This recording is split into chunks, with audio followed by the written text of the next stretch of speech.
বিধবা মেয়েকে বিয়ে গল্পের পার্ট 5। সিরাত মনে মনে বলল, ধৈর্য ধরতে ধরতে আজকে 2 বছর, ঠিক হলে এতদিনে হতো। আসলে আমার কপালটাই খারাপ, কেন যে এই কপাল নিয়ে পৃথিবীতে আসছিলাম। সিরাত কোনো কথা না বলে মাথা নিচু করে রুমে চলে যায়। এদিকে আমার আম্মু মনে মনে বলে, সিরাত তোর কোনো চিন্তা নেই মা, যেহেতু আমি তোকে এই বাড়িতে এনেছি, সেহেতু তোর এবং তোর মেয়ের ভবিষ্যতের কথা আমি অবশ্যই চিন্তা করব। তারপর নাইরাকে নিয়ে মা বারান্দায় চলে যায়। বাসা থেকে বেরিয়ে যখন ড্রাইভ করে অফিসের দিকে যাচ্ছিলাম, তখন মনে মনে অনুশোচনা হচ্ছিল, খাবারের খোঁটা দেওয়া কি আমার ঠিক হয়েছে তাকে। সিরাতের বাবার বাড়িতে কোনো কিছুর তো অভাব নেই, হয়তো সে বাবার বাসায় থাকতে নিজের খাবারটাও বেড়ে খায়নি, অথচ আমাদের বাড়ি এসে সবার দেখাশোনা থেকে শুরু করে সব কাজ একাই সামলে নেয়। যাই হোক, অনুশোচনা হলো আমার জেদের কাছে, অনুশোচনা হেরে গেল। দেখতে দেখতে অফিসে আসলাম। যদিও বাবা মারা যাওয়ার আগে আমাদের জন্য অনেক সম্পদ রেখে গিয়েছিল, তাও আমি জব করি। অফিসে যেতেই ইরার কল রিসিভ করতেই ওই পাশ থেকে বলে উঠলো, আমার জানটা কি করে। ইরার কণ্ঠ শোনার সাথে সাথে আমার সকল ডিপ্রেশন যেন চলে গেল। আমি বললাম, এই তো আমার জানটার কথাই ভাবছিলাম। ইরা বলল, তা আমার জানটা কি ভাবছিল শুনি। আমি বললাম, তা তো বলা যাবে না। তারপর ইরা বলল, আচ্ছা শোনো, তোমার বউয়ের কি খবর। আমি এবার রেগে গিয়ে বললাম, দেখো ইরা, আরেকবার ওই শব্দটা মুখে উচ্চারণ করবা না। আমি ওকে স্ত্রী হিসাবে কখনোই স্বীকার করি না, ওকে আমার সহ্য হয় না। আমার বউ হবা শুধু তুমি। ইরা বলল, আরে আরে জান, রেগে যাচ্ছ কেন, জাস্ট মজা করলাম। আমি বললাম, সবকিছু নিয়ে মজা করলেও কখনো ওই নামটা মুখেও আনবা না। ইরা বলল, আচ্ছা আচ্ছা বাবা, বুঝেছি। আচ্ছা শোনো না, একটা ব্যাড নিউজ আসছে। আমি আশ্চর্য হয়ে জিজ্ঞেস করলাম, কি খবর জান, বলো তাড়াতাড়ি। ইরা বলল, শোনো না, বাসায় নাকি আজকেও আমাকে দেখতে আসবে। আমাদের বিয়ের কথা ভেবেছো কিছু, তাড়াতাড়ি কিছু করো। তার মুখে এমন কথা শুনে আমার মাথায় যেন আকাশ ভেঙে পড়লো। এই মুহূর্তে আমি কি করব? না পারছি সিরাতকে ডিভোর্স দিতে, না পারছি ইরাকে বিয়ে করতে। ইরার প্রতি প্রতিনিয়ত আমার ভালোবাসা বেড়েই যাচ্ছিল, এটা ভেবে যে একটা মানুষ তার প্রিয় মানুষটাকে কতটা ভালোবাসলে তার বিয়ে হয়ে যাওয়ার পরেও বছরের পর বছর অপেক্ষা করতে পারে। দেন আমি তাকে শান্ত কণ্ঠে বললাম, জান একটু ম্যানেজ করো এবারের মতো, খুব শীঘ্রই কোনো একটা উপায় বের করে ফেলবো। এবারের বিয়েটাও তুমি কোনো না কোনো ভাবে আগের মতো অজুহাত দিয়ে ভেঙে ফেললো। ইরা বলল, আর কত বিয়ে ভাঙবো বলো, এই নিয়ে 9 বার। বাবা মায়ের তো আমাকে নিয়ে একটা স্বপ্ন আছে। তাছাড়া প্রতিবেশীরা নাকি বলা বলি করে যে আমাদের ফ্যামিলিতে কোনো প্রবলেম আছে, এজন্য বারবার আমার বিয়ে ভেঙে যায়। এভাবে আর চলতে দেওয়া যায় বলো? দেন আমি অনেক অনুরোধ করে বললাম, কলেজা শেষবারের মতো একটু ম্যানেজ করে নাও, কথা দিলাম কোনো না কোনো ভাবে উপায় বের করে ফেলবো। ইরা বলল, ঠিক আছে, দেখি কি করা যায়। আমি বললাম, আচ্ছা ঠিক আছে, ডিউটি শেষ করে আমি তোমাকে নক করব। ইরা বলল, আচ্ছা যান, বাই। ইরার সাথে কথা শেষ করে অফিসের কাজে মনোযোগ দিলাম। অফিসের কাজে মন বসছিল না, কিভাবে কি করব ভাবতে ভাবতে যেন অন্য জগতে হারিয়ে যাচ্ছিলাম। কিছুক্ষণ পর হঠাৎ করে মায়ের ফোন। কি ব্যাপার, মা তো সচরাচর এই সময় ফোন দেয় না। রিসিভ করে আমি বললাম, আসসালামু আলাইকুম আম্মু।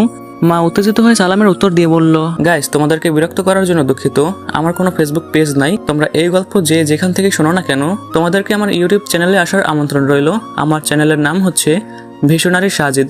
মা উত্তেজিত হয়ে সালামের উত্তর দিয়ে বলল, বাবা সাজিদ, কোথায় আছিস তুই, সর্বনাশ হয়ে গেছে। মায়ের মুখে এমন কথা শুনে আমার মাথায় যেন আকাশ ভেঙে পড়লো। বাসায় তো সবকিছু ঠিকঠাকই দেখে আসলাম, হঠাৎ করে কি এমন হলো? আমি উত্তেজিত হয়ে জিজ্ঞেস করলাম, কি হয়েছে মা, বলো আমায়। মা কান্না করতে করতে বলল, তুই চলে যাওয়ার কিছুক্ষণ পরেই সিরাত কয়েকবার বমি করে এবং কিছুক্ষণ পরে অজ্ঞান হয়ে পড়ে। অনেক চেষ্টার পরেও তার জ্ঞান ফেরাতে পারলাম না, এখন তাকে নিয়ে হসপিটালে যাচ্ছি। তুই তাড়াতাড়ি চলে আয় বাবা, মেয়েটার কিছু হয়ে গেলে আমি কখনোই নিজেকে ক্ষমা করতে পারবো না।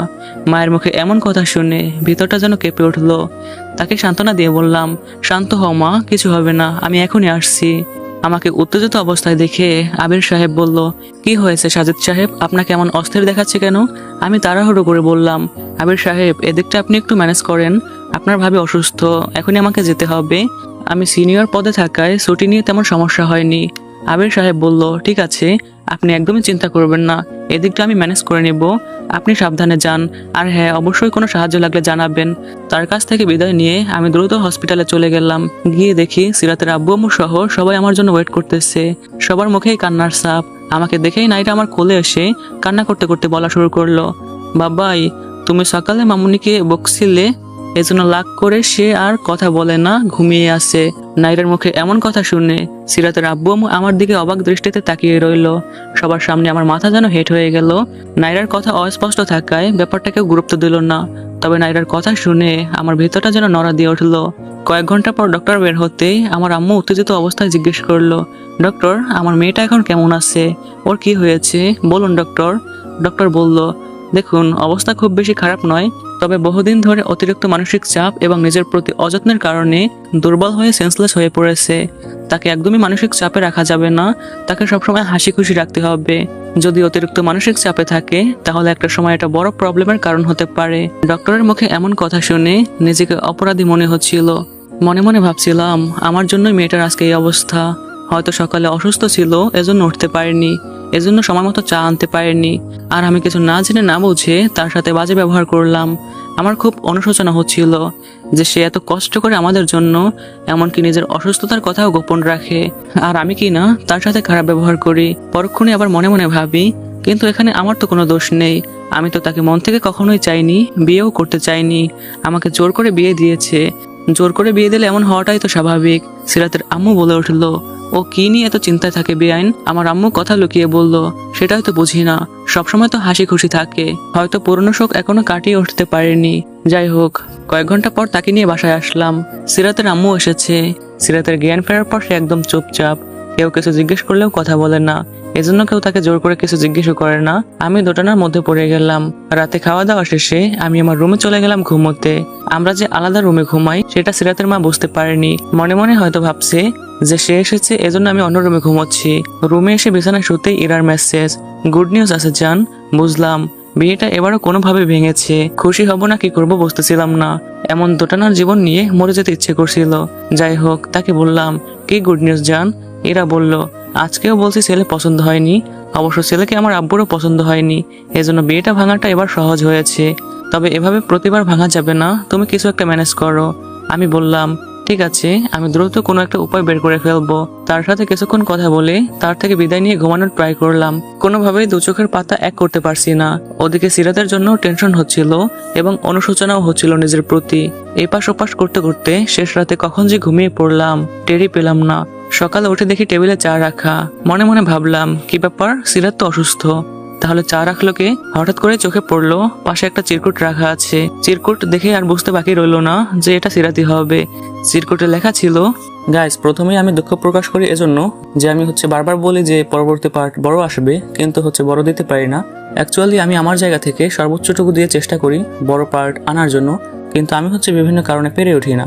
সো তোমাদের রাগ করাটাই স্বাভাবিক। যাই হোক, আজকে আর প্রমিস করব না, তবে আমি সর্বোচ্চটুকু দিয়ে চেষ্টা করব পরবর্তী পার্টগুলো অনেক বড় আনার। সো তোমরা পাশে থাকো, আর যদি পারো এই ভিডিওতে 500 কমেন্ট অ্যান্ড 1000 লাইক কমপ্লিট করে চ্যানেলটাকে সাবস্ক্রাইব করে দাও। আর গাইস, যারা সেদিনকে হোয়াটসঅ্যাপ গ্রুপে জয়েন হয়েও আমার সাথে কথা বলতে পারো নাই, তোমাদের জন্য আমি কমেন্ট বক্সে লিঙ্ক দিয়ে রাখবো। তোমরা চাইলে জয়েন হতে পারো।